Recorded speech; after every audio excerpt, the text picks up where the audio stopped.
T-minus 5, 3, 2, 1, 0, and liftoff.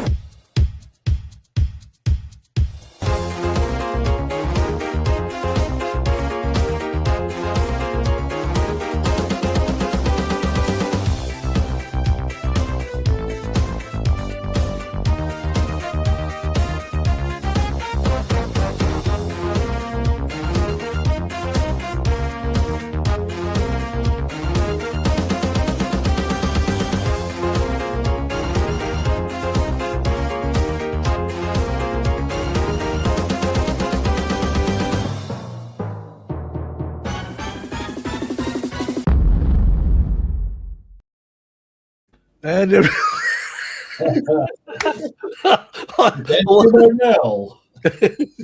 It's cold. you'll never guess where Jack is. She's not in Spain anymore. I'm not in And she's not in Kansas anymore either. Where is she? She's in the UK. Of course she's in the UK. Where else would she It's be? okay. I'm in a hot hotel room, so it's all good. Yeah, it's all a big prop. Jack, just our little Eskimo pie. I've been so glad my lovely She's got the heating up so high, she's sweating. She's in Florida. She's in Florida, yeah. Well, welcome to another show, and we have a guest tonight, but we don't know where Kev is. So, Kev, wherever you are, it's 8 o'clock, mate. There's I'll bet he's eating his curry. Yeah, he's having his curry early. That's what he's doing. He's trying to warm up eating a curry. He's in the UK at the moment. Well, I don't know where you are in the UK, if you're in the UK, but here it's just rain, rain, rain, rain, more rain, and more rain. The But last two licorice, Barclay. Sorry. Well, let's have a quick look in the chat and see who's in there. Harvey says, I'll be in first. I've been here since 1422. he was. I can verify that. He was there. 1422. Followed by Bud. But Barkley was here 2 days ago. I mean, God, that'll teach you, Barkley. Hope you join us. But anyway, so Harvey's here, Bud's here, SMJ Drones That's is here, Steve. Keith's here, Windwalker Drones is Chad. Chad is here, and Chuck's on his way to Detroit. So he's just about landing, probably about now. So enjoy your trip to Detroit, Chuck. Gator Drone, all the way from Florida, says good afternoon. Well, it is where you are, but it is not where we are.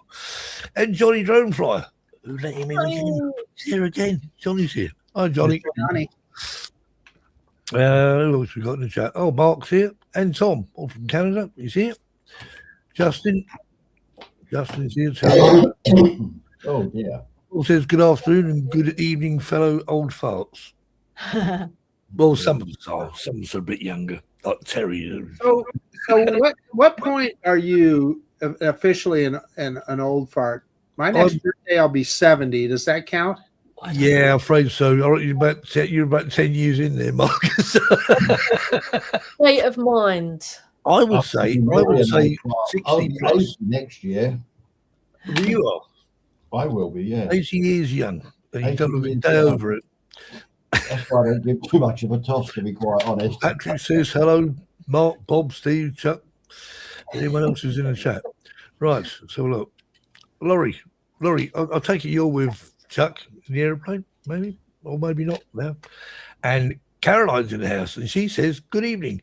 Sweet Caroline. I had a little fly with Caroline today. I wanna We show are creatures of habit. Yeah, we are indeed. Yeah. Right. Who else we got in the chat? Anyone else? Look at this. See this missing bit? Yeah. Caroline did that today. Caroline, the seeker of drones, the destroyer of drones. Elaine, are you I doing? just found 10 cents, Marcus. Say again, Terry. I've just found 10 cents. Oh, a dime. A dime. All at once. So what's a nickel? Is that a cent? A nickel is 5 cents. Oh, 5 cents. Oh, okay. Yeah. And We cent. no longer have pennies in the U.S. They quit making them. No Oh, more. okay. Yeah. Oh, okay. I didn't know that. too small. I'm Don't trying buy Drone any Vision, anyway. Johnny Mac. I'm just reading through the chat here. Oh, Karen's joined us. Karen, I bet Karen's working tonight, aren't you, Karen? Bless her. Comes in. Yeah. I think. Oh, Stevie Knowles and Suzanne. Anyone else? Lauren's in. Destroyer of Avadas. Lauren is in. Jerry Bauer's in. Lauren is in. The Canadian contingent is here in force. And Jim Anderson in the chat. Jim Anderson. He's another Canadian. I'm telling you, the Canadian contingent. They're here in force. Yeah. Well, Jim Anderson, I was thinking, I think it's someone else. Douglas Melvin. How you doing, Douglas? I was going to say, have you said FJ, one of them. DD Fellows? Yep. Douglas Melvin. Surely Dev. Must be Dev then. Yeah. Johnny Mac. Oh, he's back in again. Terry, I'm enjoying the aniseed variety right now, he says. Who's that? Barkley. Buddy. Barkley. I've eaten all of mine, Barkley. They're gone. Right, I think we've covered everyone now, I think. Yeah. Oh, and Nigel Scott, there we are. If I have missed your name, welcome anyway. Right, okay. What's going on here? That's better. What's going on here? Right, so I think Right. You're bloody well right. you've got to be right to know. I think we're going to bring our special guest on, shall we? Yeah, let's do it. You'll like this. I like this. Ours. Let's welcome this week's Drone Seekers live show special guest.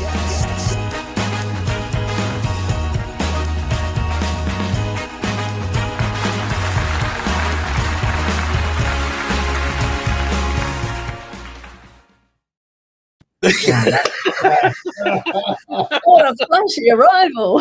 Nice deal, Stephen. Let me just say one thing.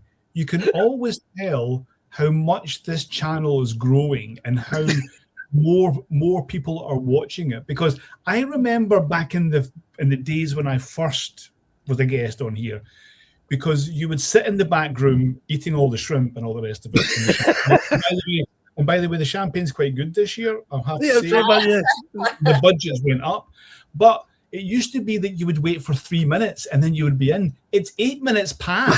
Oh, it's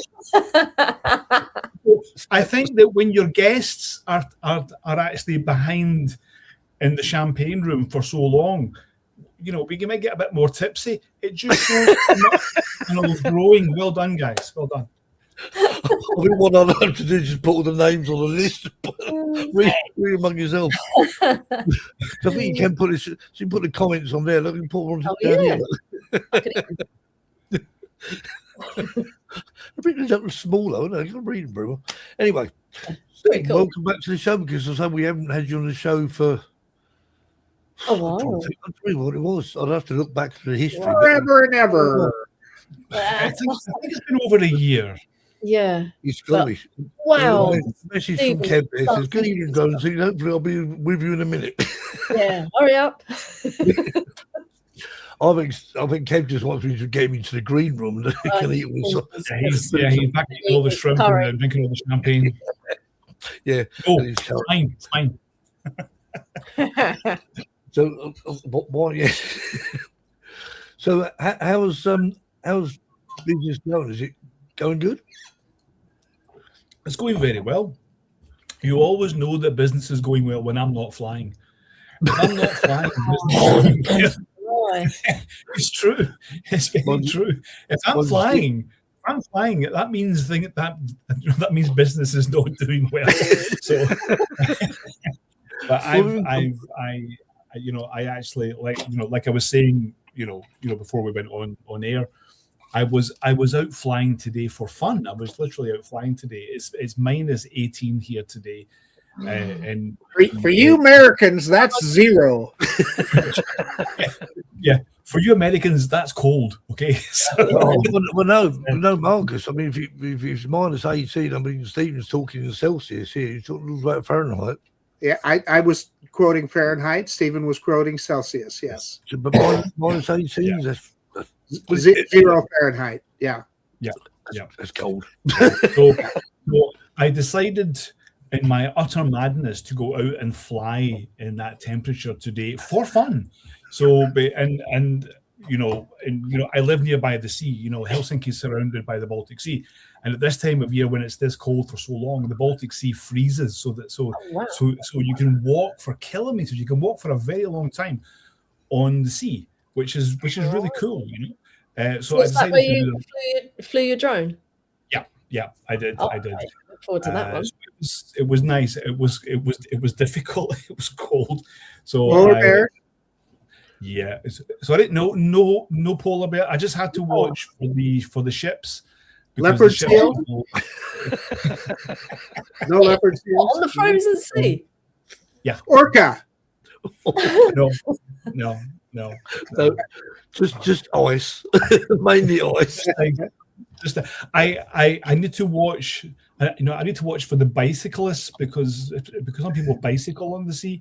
Yeah. Once nearby, once someone actually landed a plane. So someone landed a Cessna on the sea, on the ice. Wow. Yeah. Because it's that thick. Yeah. How thick is this ice then? I mean, it's going to be quite thick, surely. It's very thick. It is very thick.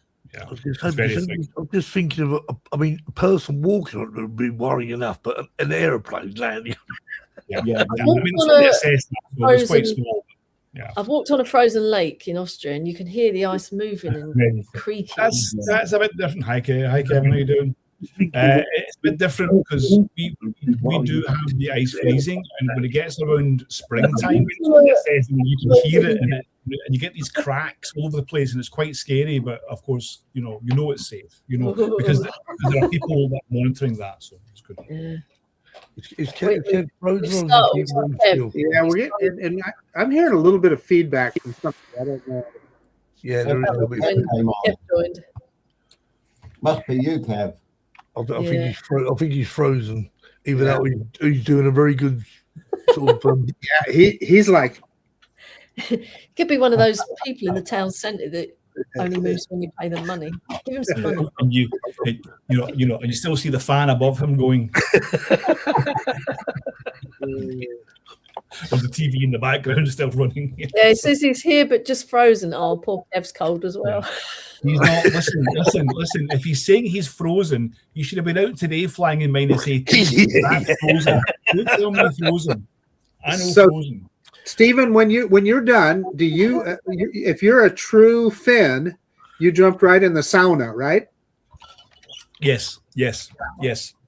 Although, actually, Marcus, I will back up a little bit there because the phrase "true Finn," right? If you use the word "true Finn," it refers to a political party here in Finland. Ooh, okay. Oh, how can I say? Yeah. Well, on the far right. In the US, we call it MAGA. Oh, that makes me feel so ill. So using the term "true Finn" is not the best thing to use. Yeah, of course, you know that. But yes, so we do that. So actually, when I was, there is a sauna place next to where I was today, actually, and they have it's a public place, which is really nice. You can go there if you ever come to Finland, come to Helsinki. This is where you go to. It's great, and they have a hole there where you can go into, and you can, so you go from the sauna into the sea. Yeah. So I mean, that's got to be. I've never done that. I've heard of it though, but that's got to be shocking, right? You're all hot and you're sweaty, and then you jump into that ice cold water. But actually, the water is not that cold because the water is actually warmer than the air. Because if it was, that's even worse. Then you wouldn't want to get out, would you? If that's the case, once you got in. It's actually the other Flyby guy, Kai, our business developer. He he's from Germany, and he comes over here. He spends a week here every month. He has an apartment here, and that's his hobby. That is his hobby. He actually goes to so there are certain clubs that you can go to, and you can go and jump into the the frozen see, because it's a pastime, and it's you have these societies that you can join, and some of them you have to wait because they're so popular, Oh my God. But yeah, so there is a flyby guy who actively jumps into the frozen sea every day if you could get away with it. So Wow. Hey, I got a serious question for you, Steve. Stephen, I should say. you call me Steve if you want, it's fine. Yeah. I think I had an uncle named Steve. So your business is most of it in Finland proper. And of course, I know you used to do drone shows, but now it's mostly inspections and photogrammetry and things like that. Yeah, so we're still doing the drone shows. So we still do that, but the majority of our business at the moment is in the inspection. So we do, and it's not just in Finland. So we do this, all over. So we've got work coming next week in Sweden. So we have a pilot going over there to do a load of inspection work. We're just about to start a big project in the Baltics. That's in Lithuania, Latvia, and Estonia, where we're doing telecom, and that's going to be a whole year of inspections, a whole year in all those countries. So we have got guys that are going to be doing that. Right now, we have a run of construction work, which we're doing, which sounds really boring. It sounds incredibly boring in terms of, but it's really, really good regular work. And we do this, so we fly there every week. So we've got 5 or 6 sites that we do, and with and a few of those sites we even do twice a week. And that is ongoing for the next 3 years, because these are big construction. These are actually data centers that are being built here by. And they're being built everywhere, aren't they? I mean, where aren't they building giant data centers? Gosh. Yeah, it's huge business, especially in Finland, because we have a lot of cheap energy.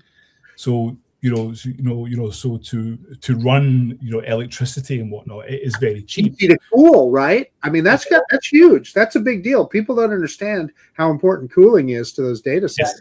Yes, it is. And we have Google data centers. There's currently Microsoft. There's currently 3 Microsoft data centers being built here. Azure. Yeah, and also TikTok as well. So in winter time, they just leave the doors open. They have the doors open, and it's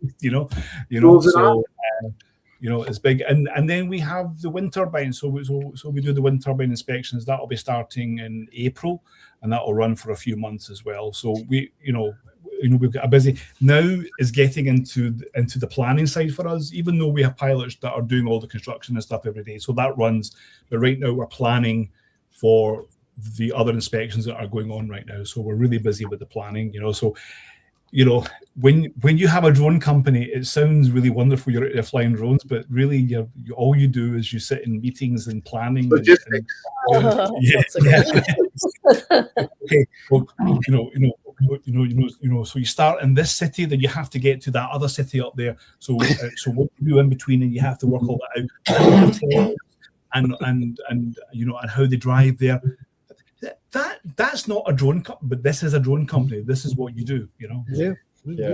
Got a follow-up question. So anybody that watches my channel knows that every time I see a cell phone tower, I got to do an orbit around it, right? Yeah.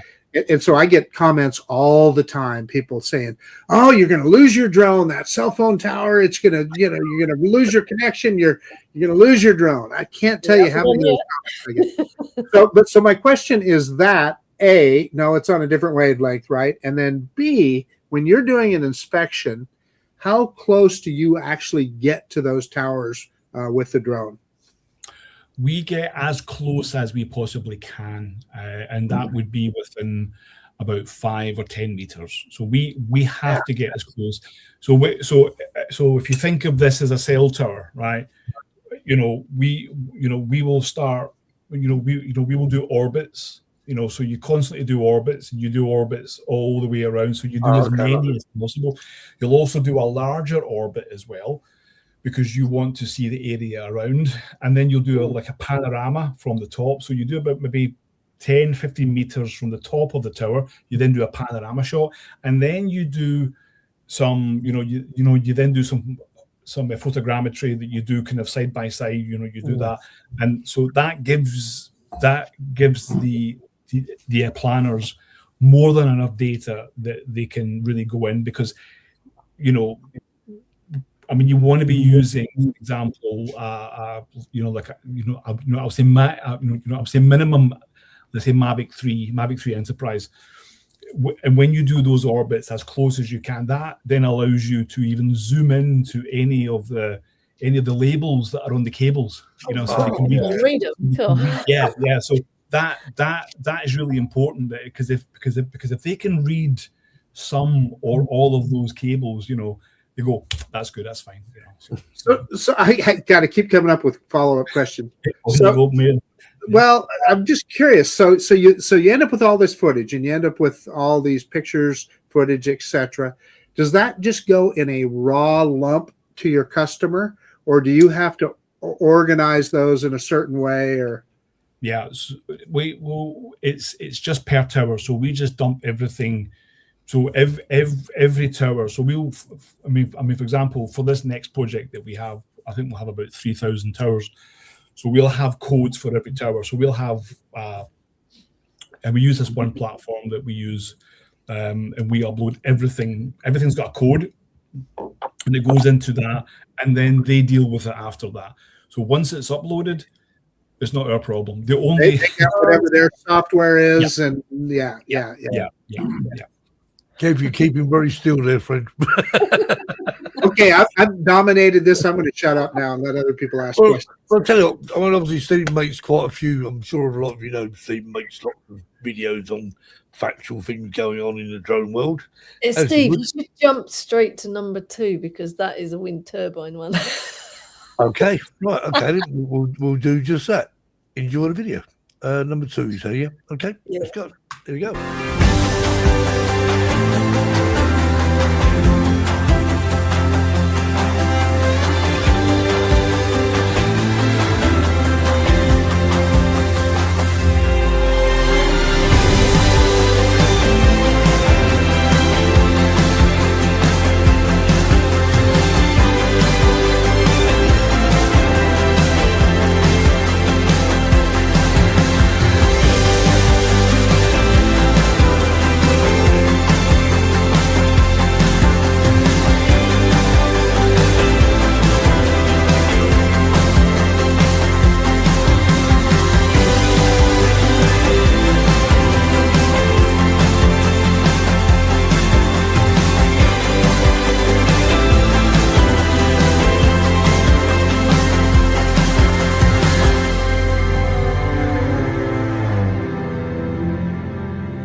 Those very close wind turbines. Do they stop them while you're filming, or slow them down? Yeah. Well, okay. Right. So we don't film them. We actually photograph them. So we don't film them. I will say I did not take any of that footage because I wasn't there. that was our pilots. That was our pilots. It was at home. That was Alistair and Dennis who were on that team. So they took all that footage. So I just edited it. You know? Well done, Alistair. Well done. So, but yeah. So what they do is, I'll just show you here. They want to know how many batteries you got through in a day. We don't know. Oh, how many batteries do you get through in a day? We see this key. Yeah. This key. That key we have can operate every turbine in Finland. This is the master key. This is the master key for every turbine. Okay. So what happens is you arrive. Our guys. I don't know. So our guys are trained. So we put them through the training. So first of all, they have to go through the safety training. So they go through how to climb and how to rescue someone if someone's injured up on the turbine, so they can bring them all down. So they do all the ropes and stuff. It's about 3 or 4 days training, how to deal with fires and whatnot. And then they go through the other training, which we send them to Poland for, which is how to operate the turbine. So every operator, all our guys must know how to switch the turbine on and off. Now, the turbine has to be in a certain position, so it's always that you have one blade up and two blades down, and they take and then they take the pictures from one. So one guy is down and he's operating the turbine, so he's moving it, and the other guy's flying. So they just swap it back and forth. So that is what they do. So it's not just a case of going there and flying. They need to go there and actually but they're trained and they're certified to operate every turbine in Finland. No, I know about the smaller turbines, but the bigger turbines, the smaller turbines actually need electricity to actually get moving. Yeah, they also need wind. They also need wind. So of course, yep. But what I mean is, if our guys go on site and there's no wind at all, so if there's no wind, not a breath of wind, they cannot inspect it because they can't move it. They can't get it into position. Oh, okay, right. Yeah. So quite often they will send pictures saying, we can't work today, so they'll just sit in and they'll sunbathe and stuff, because they can't do anything, Yeah. Can you move it? You can just get up and just hang on it and pull it down. It's not going. We'll leave it. Come back tomorrow. It's true, and that's why we have to plan, very, very, very hard on the weather. So we need to look very hard at because we have days where they're going to be, and they can do, depending on the conditions, depending on the state of the turbine, if it's in a good state or not. Sometimes they can do up to 10 or maybe 12 a day, So we need to really look at. So that's when we do our planning. We're looking at where they are, but then of course you can say that that location, the weather's not great or something. So maybe you go somewhere, but you want to keep them nearby. So it's difficult to really So what conundrum? You need the wind to move the turbine, but not too much that you can't fly the turbine. I just imagine Stephen would go and fly them, and some days they'd be going slow. Other days he'd have to duck between them because they go. I know. I think if there's too much wind, that switch them off. They can't go too fast. If there's too much wind, because what happens with the blade on the turbine, they actually flex a lot. So they flex, right? Oh, right. So the higher the wind, the more flex there is, and they can flex up to 5 to 7 meters. Really? Wow. Yeah. So they have to feather high winds. Right. Yeah. So if it's too windy, we don't do it. We just don't do it. It's too dangerous. Sounds like 100. Someone said it's 120 meters before the blade height. I'm talking about the height. I'm talking about the blade off the ground. I'm guessing it's 120 meters. Yeah, Perfectly legal as a Part 107 flyer in the U.S. I can go, if I'm within 400 feet, I can go 400 feet above. Yeah. Lawrence says, do you need a windy app as part of your mission planning? A windy app? Well, yes, actually we do. So we do monitor windy a lot, but of course, like I think Lauren was saying, so you get 120 maybe up to the nacelle, which is the big part, the middle. But then when the blade goes to the very top, so you can be up to 270 meters sometimes, 250, 220 meters. Wow. But we are allowed to fly that because the owner of the turbine allows us to. So we don't even have to ask permission. They will give us permission so we can fly. So when you're up at 270, it's not your usual, I'm flying 120 or something, So the wind can be more, but sometimes it can be really rocky up there, So The other thing is, look at a sectional chart sometime. It'll tell you where the wind farms are at, and there's not going to be low flying aircraft around those wind farms, or at least not on purpose. No, of course not. No. So I mean, it is always generally very, very safe. But the main thing is that you might have other drone operators that are flying there as well. So because you'll have other operators that are working for other companies that are doing other kind of inspections and stuff. So we do the blade inspection. So we are always checking for the blade. That because during the winter, like we're having now when it's very, very cold, that's when the blades get damaged. So the blades get that. So and when those blades are damaged, you don't get the same amount of performance for for generating electricity. So even if a blade is semi-damaged but is still working, you're not getting as much performance out of it, and so they're basically losing money. So that's why when we need to get everything done in time. So we have got a time limit to get everything done, because once we are done, they send in the maintenance guys and then they fix it so that it's done for the next time. So you're flying a Matrice, is that it? Yes, the 350, yeah, with the P1. So we use the P1 payload with a 50 millimeter lens. What is the wind rating on a Matrice? How fast a wind can you fly at?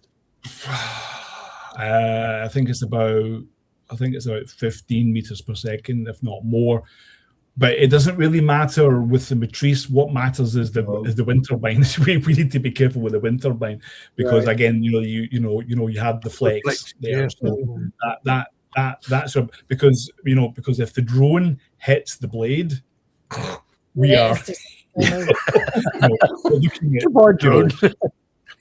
it's like bye. Bye, expensive drone. The drone is not the money. The drone is not the damage to the blade.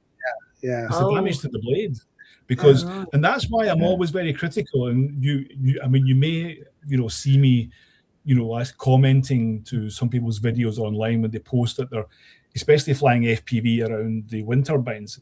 It really, really annoys me, because if you hit one of those blades, even if it's a small drone, the damage that you do is it's costing a lot of money. They need to really and that, so it's almost like a Formula One car.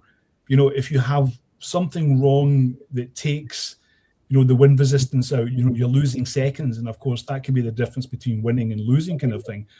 But the amount of money that is being lost that you can't get, so it's not performing, is a lot. I was really surprised, actually. Elaine, have you ever hit a blade? No, absolutely not. If we did, we wouldn't be doing this. Fly one guys, nope, they smacked the blade up. It's one strike and you're out. Trust me. Yep. Yeah. Be good at your job, or your job will be good to you. No more.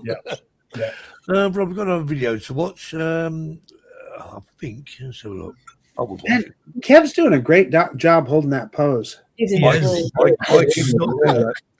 So let's watch the video. We've all been getting excited about the episode of Adolescence where the one take, including the drone shot, has been blowing everyone away. Now, from a technical standpoint, this has been an incredible episode and something that we really like to see from a technical standpoint.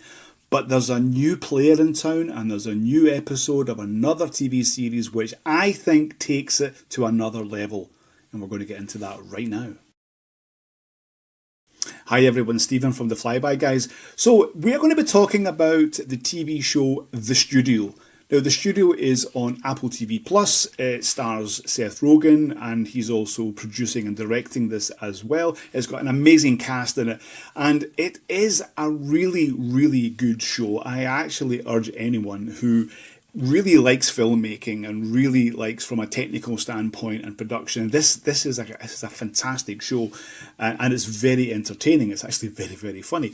But now we're up to episode 5 of The Studio, and many episodes are very like Adolescence in terms of they do this one take thing, and of course it's set within like a movie production. So a lot of people, lots of moving parts. is really impressive, and it's actually very, very funny as well. So I would urge you to watch it. But we're up to episode 5 now, and episode 5 at the very beginning pulled off what I would say is one of the best drone shots that I've seen on television or even in the movies. And it's this one here. So it actually, now I don't have the full shot of it because I can't seem to find anywhere to actually get this, but I have this little snippet of it. And it's really at the beginning. Now, you don't get the full essence of this shot because you're not seeing what's happening before it, and you're certainly not seeing what's happening after it. But you can see here that this shot is actually tracking, and then it's pulling up, and then it's going over to another location, and it's all one take. And you can really see how tough this is with the lighting, because there's a lot of shadows there. So the lighting is obviously very, very tough to get as well. And then it comes down, and then it really focuses on the car. But it's perfect. It really is perfect. Now, I think that this is very, very different from Adolescence in terms of that the Adolescence shot was done very manual. And if I can be slightly critical of Adolescence, I thought that the drone flight itself wasn't so smooth as I was hoping it would be, but I think that maybe there's something to do with legislation, that maybe they couldn't fly over certain places, that they had to follow a certain route. I find the camera is a little bit too kind of jittery, and I mean, especially when it comes down to land near the end of that shot. But I don't want to be too overcritical of it because it's a great piece of technical work. But here in this shot, which I think is in a more controlled environment, they have really done an incredible shot. Now, I think that this was probably done with waypoints. They were probably using, everything was programmed in, but how that shot was led up to, and how, were they using a drone before that? It seems like they were not, I don't know, but it's a wonderful piece of technical ability, and it's great to see drones using this, and it really becomes part of the storytelling as well. So, and because you hear that there's sound happening from the other side, and of course it's bringing you into that immersiveness. But I do think that this is a great technical piece, and I think that this is one of the best drone shots. I was watching it, and I couldn't actually believe what I was watching, because I was, at the time I was watching, and I kind of jumped off the chair and went, oh, that. And then when the episode finished, I actually went back to rewatch it a few times to see how it was. But it's fantastic, and it's great to see that this kind of technical production is going on in a TV show, and how they're really using drones, I think is absolutely fantastic. Some people will probably never really notice it. They'll just see it because, how we see special effects now and stuff like that. But and I think that the studio was probably tipped to be better than Adolescence technically, and that maybe Adolescence had to get out there first in order to show that I mean, it's a very sensitive subject, of course, as well, and I think it does deserve all the awards. But I think the thing that the studio will be fighting for those awards as well, because it's technically fantastic. But what do you think? If you've not watched the studio, please get down there and watch it. Sign up to Apple TV Plus if you haven't got, because you'll get a couple of months free. It's worth it just to watch the studio. And also you watch Severance as well. That's also technically wonderful too. It's a fantastic show. Anyway, that's all what we have for this video. I hope you enjoy. Please leave a like and a comment if you've watched it, and if you liked it, and what you thought of it. And we'll see you on the next video. Fly safe.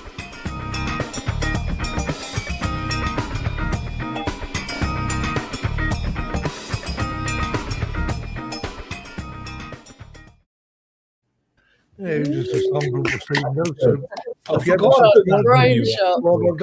I actually forgot, and then, but now thinking back to, I think it was the Golden Globes or the Emmys, and Adolescence and the studio both, they both wiped the floor, so they both got all the awards, which I thought was well deserved. It was actually really, really good.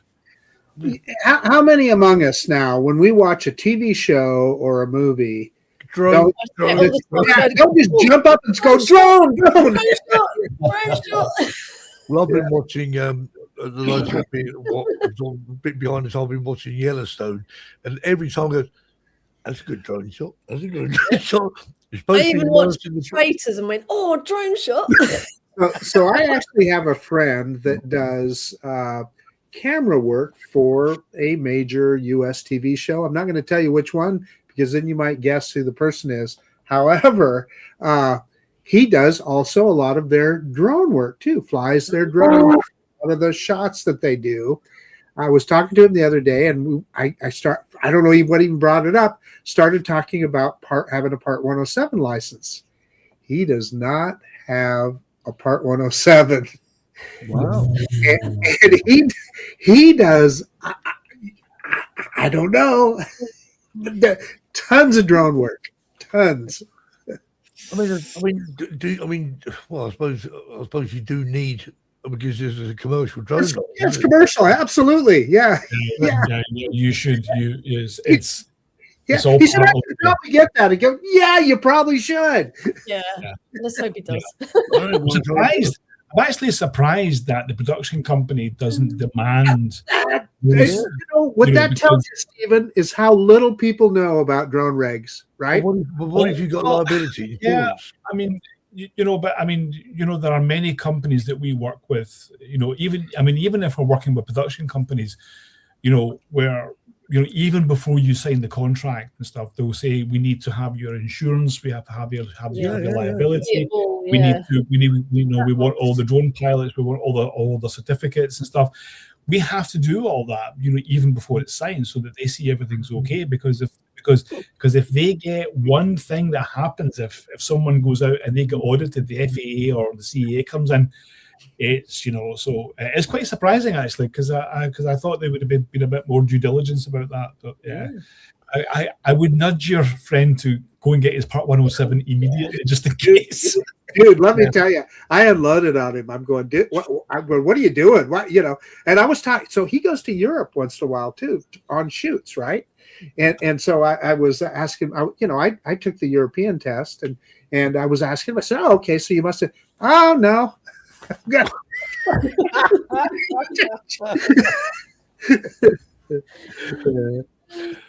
it's a surprise, because in the UK now, I'm not sure, because obviously in the UK, the what used to be the what's it called? Part 2. It's called GVC now in the UK, which is like the 107, I'm guessing, but realistically, I don't know. Once upon a time when it was called it used to be called the PF something, and you used to have PFC. PFC, PFC. And you used to have to take. Not only did you have to take a theoretical test, you had to do a practical test as well. But that's also for your GVC as well. Because I have my GVC. Well, right. I have my GVC, even though I'm not in the UK, but I have my GVC. So I took. Where did you do that? Did you do it in the UK? Sorry? Did you do your GVC in the UK? Yeah, so I done all the theory stuff online, and because I had to do drone shows in the UK in October or September, and I came and I had to have my GVC. So when I came over to do the shows, I had booked I booked my practical test. So I had to. So this was in I think it was in Kent somewhere or something. I can't remember, Anyways, but I went to this airfield and there was planes taking off around me, and helicopters and gyrocopters, and I'm flying a drone. And the guys go, okay, just now fly. Fly a triangle there, and I'm going, okay, but watch that gyrocopter. I'm like, yeah, I can see it. Yes, obviously, the A2C and C.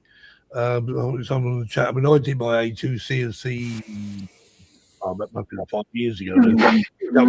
Now, but I'm not doing commercial work, so I'm probably not going to bother doing it, because I'm just a hobby flyer. So, it's not important as in you need to actually. It's only important to have, because because you could have the CAA actually, because they do have the ability to just pop on site, and I know that they do. Yeah. So, and I was working for a big production company at that point when I was doing the shows over the UK, and there was just no chances taken. It wasn't a case of, yeah, we know you're experienced enough and it's fine. You have to have it. Yeah. And if you don't have it, and they walk on, we're screwed, you know. So Well, I mean, I think if you have liability insurance based on the fact that you've got that, Yeah. or if you haven't got that, and you should have it because the liability insurance is about, well, is next to useless, isn't it, really? So, yes. yeah. Yeah. Right. So we've got another video that Jackie was telling me. This is, I'm sure you'll agree, Stephen. Well, it's your work, so well, not your work personally, but it's a video that I've you labelled as the greatest drone capture ever. So you'll know what I'm talking about. He knows which Oh, I know this one. Yeah, I know this one. Watch this one and enjoy. SpaceX gave us one of the most exciting moments in engineering in history at the moment. With the launch of Starship 5 and the capture of Booster 12, this was a historic moment in spaceflight. But in actual fact, this was actually, to my own opinion, the greatest drone footage ever captured. And I'm going to tell you why. Hi everyone, Stephen from the Flyby guys. Yes, Starship 5 was a historic moment for spaceflight, and the capture of Booster 12 was something which we will never ever forget.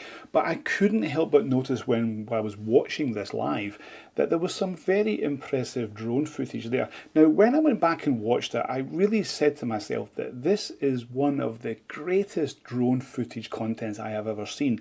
And I'm going to tell you why, because this kind of content is not easy. Now, most of you out there, when you go out and you capture, you take some film and you know, it's something that you can do. And if you don't get it, you can just do it again. Well, in actual fact, when this Starship 5 launch happened, you get one chance. You get one chance only. And one thing which I noticed, and something which I had noticed because I had actually just done it, is that when you're doing something in low light, you really have to be careful with your exposure. So when you're concentrating on the framing, when you're concentrating on the exposure, because the light is always changing. And one thing about this launch is that the light was constantly changing. So there was drone footage from the very beginning when there was some nice landscape shots coming in here, and then obviously just before the launch itself, you know, the sun was coming up. So this kind of footage, you have to be very, very, very careful that it looks good. But at the same time, you have to get the framing, you're watching your battery, there could be delays. And when you have delays, that will obviously affect your battery. So not knowing what's going to happen, there's so much that you have to think about. Whereas at the same time, again, the framing is the most important thing.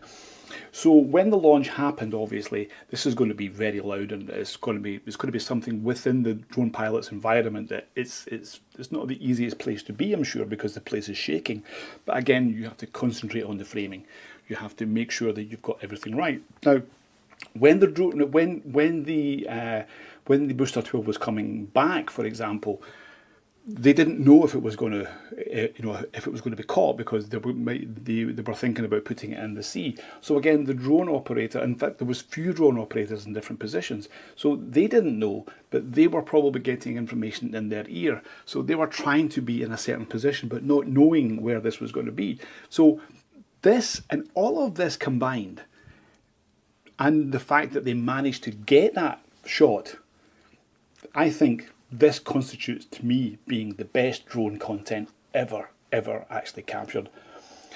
I don't know. I now there's no knowing who done this, and I've been looking, and I know that there's been some people out there trying to find out as well, and we don't know who done this, but I take my hat off to them. I think that this was fantastic. This was not an easy thing to do. When you're doing this, the uncertainty of everything is something that you have to work with. And when you have delays and the light, and let's say this is very stressful. When we done this with the Tesla light show that we done last year, that was very uncertain. But we had drones all over the place. But again, we were really not sure. And how did this look? But of course, it turned out great. But you have to manage your expectations. You have to manage everything, because when you get one go at it, one try, and there's no other try, then you have to really step up. And that's what these guys did here, and really, hats off to them. I think this was fantastic. What do you think about this content that I put there? I've only been showing the drone footage. There's nothing else apart from the drone footage, so I hope you can go back and watch it and actually appreciate it, because again, framing is everything here. Okay, Listen, thank you, everyone. Make sure you like and subscribe to the channel. Really important. Good content on the way. Sorry I haven't been here for a while. We've been really, really busy as always. We're really busy coming up, so we'll try to get content out as soon as we can. But we'll see you on the next video. Fly safe.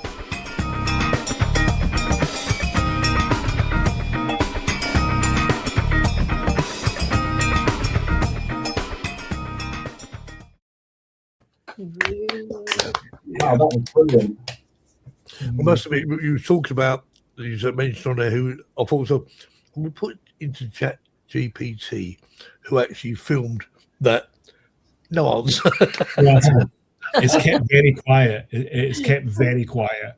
But I have so much respect for those guys. Knowing, I mean, you will all know what it's like when you get that one special shot.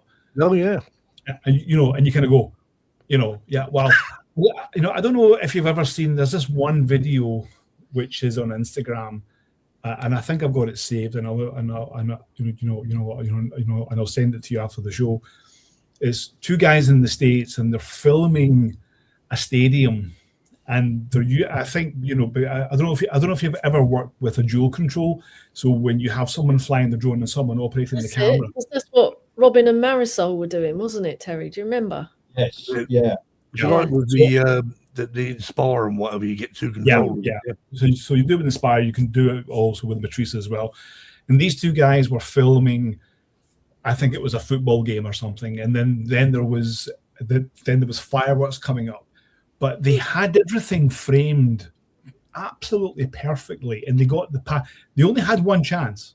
They only had one chance to do it, and it was perfect. And you could, and they were actually videoing themselves as they were doing it, right? And you can see the excitement that they're getting, but they're still operating. They're kind of going, the guys go, fly. He's doing it. And I could so relate to that. I could so relate because I really feel quite emotional watching it, because I've been in that position myself, knowing that you've got something special that is unique and wonderful, and you've caught it on camera. Elaine does that all the time, but then she gets to the end and says, "Oh, I didn't press record." You would be surprised. You would be very surprised how much actually how much that happens, and it happens a lot. And we do so when we're doing our operations and we're doing things that we're together. I will always say to everyone, "Can you confirm that you're recording?" And the guys go, "Of course." And they confirm. Because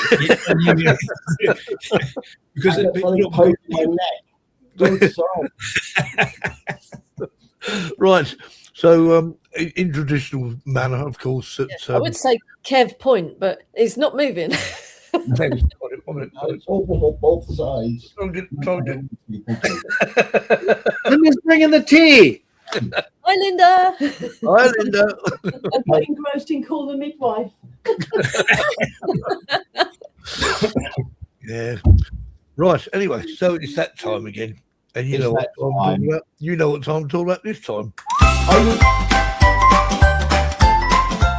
And now it's time for Terry's Joke of the Week.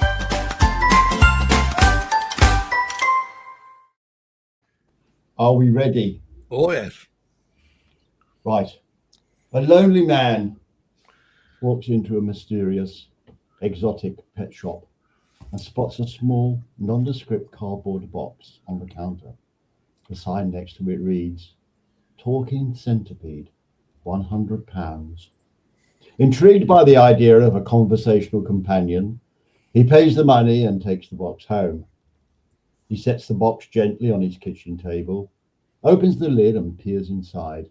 It looks like a normal centipede. Eager to make a connection, the man says politely, "Would you like to go to the local pub with me for a pie and a pint?" No response. Absolutely no response from the box. Thinking the little guy might be shy or hard of hearing, a man waits a few minutes, leans in closer, raises his voice slightly. "I asked if you wanted to grab a drink with me." Still total silence. Now the man's getting frustrated. He thinks he's been scammed. He waits another 10 minutes, fuming. Finally, he leaned right over the box and screams, "I asked you a question. Do you want to go to the bar or not?" A tiny, exhausted voice shouts back from the box, "I heard you first time. Stop yelling. I'm putting on my shoes."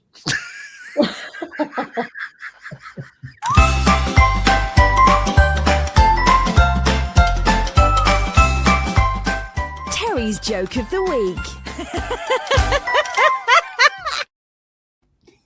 All those shoes. 100 of them. I did like that when I saw it. I thought, oh, I'll have that one. Yeah. Terry, what goes 99 bonk? Centipede with a wooden leg.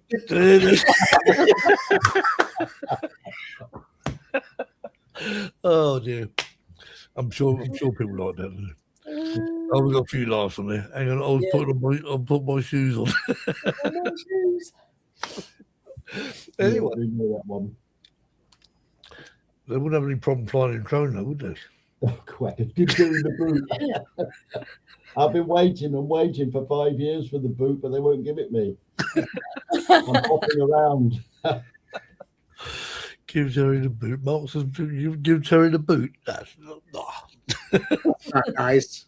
You want there, Kev? Okay, Kev's fine. He's fine.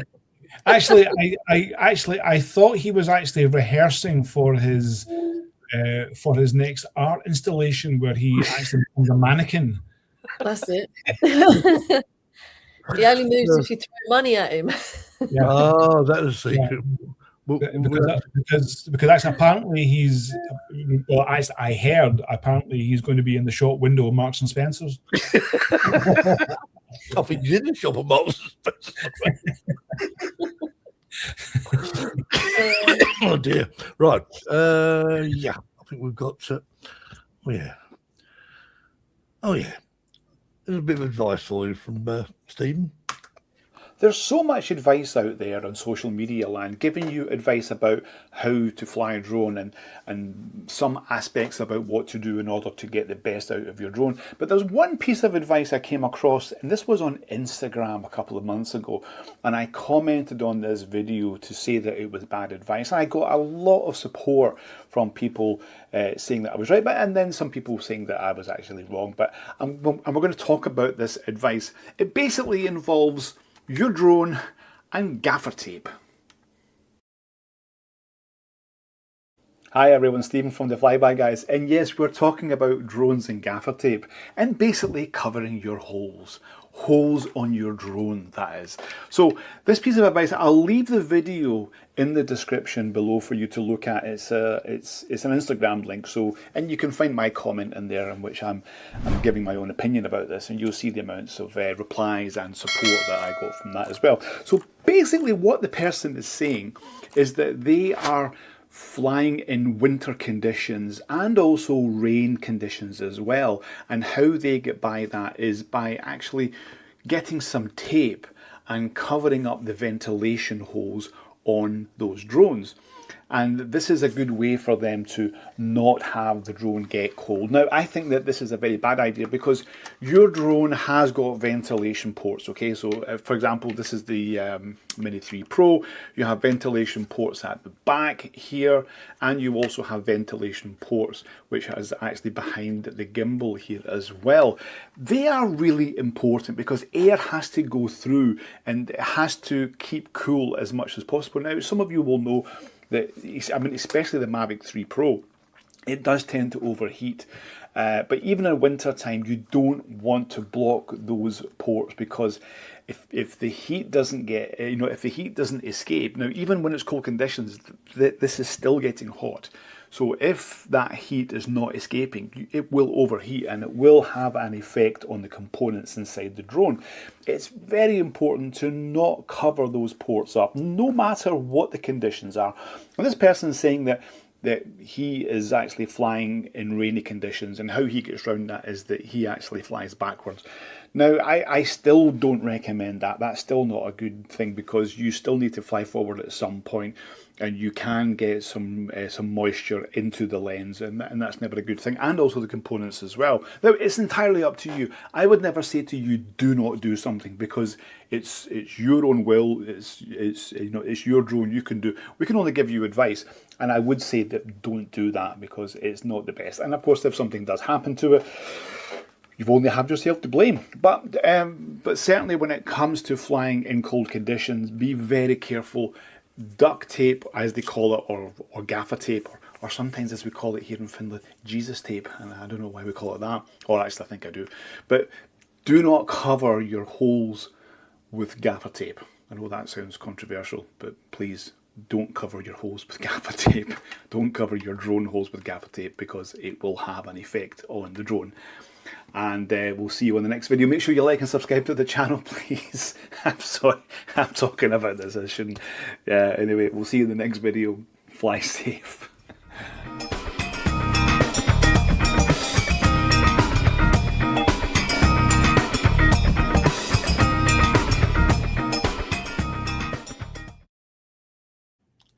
I think that is so right there, Stephen, because your battery would overheat and explode. Yeah. Now, I've had that happen in. Right. Didn't use gaffer tape, did we, Jack? Well, we didn't need to, because it was like 40 degrees, but Yeah.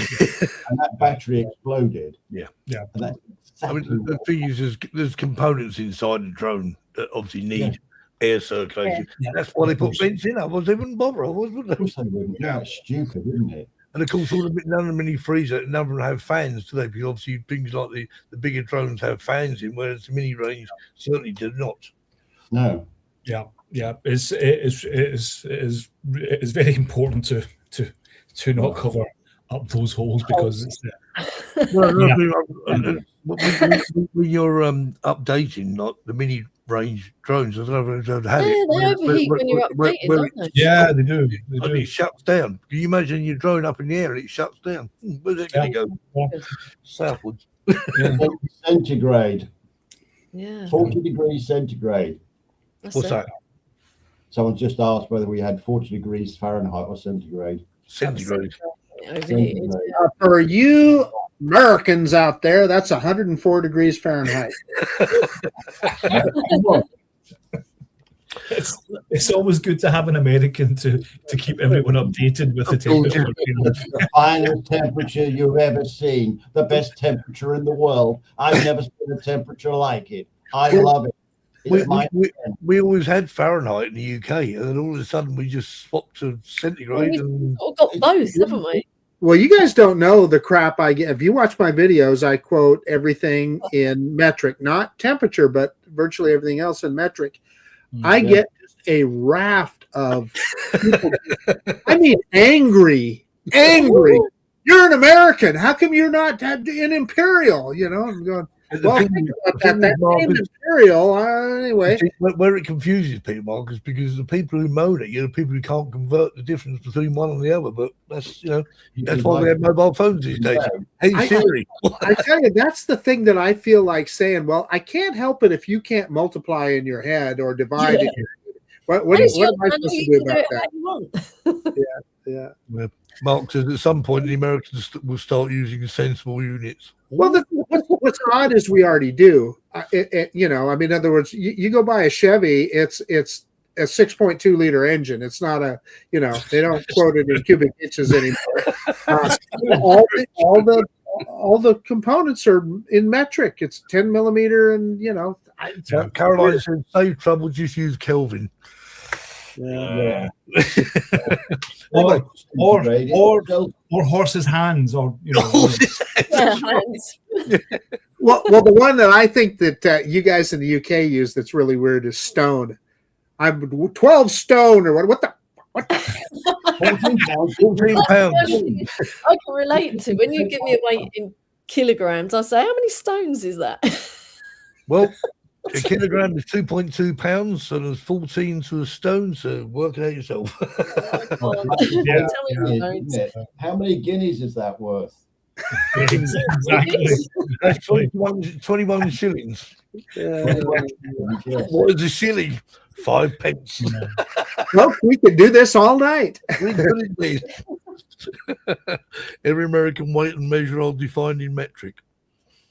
It's true. It's true. It's true. Yeah, and then of course, if you have your wind, so you can be doing it in meters per second, knots, or miles per hour, or even kilometers, and it starts to get, and usually if you bring in like another drone operator, so sometimes we'll bring other, and we're always used to using meters per second, so how many meters?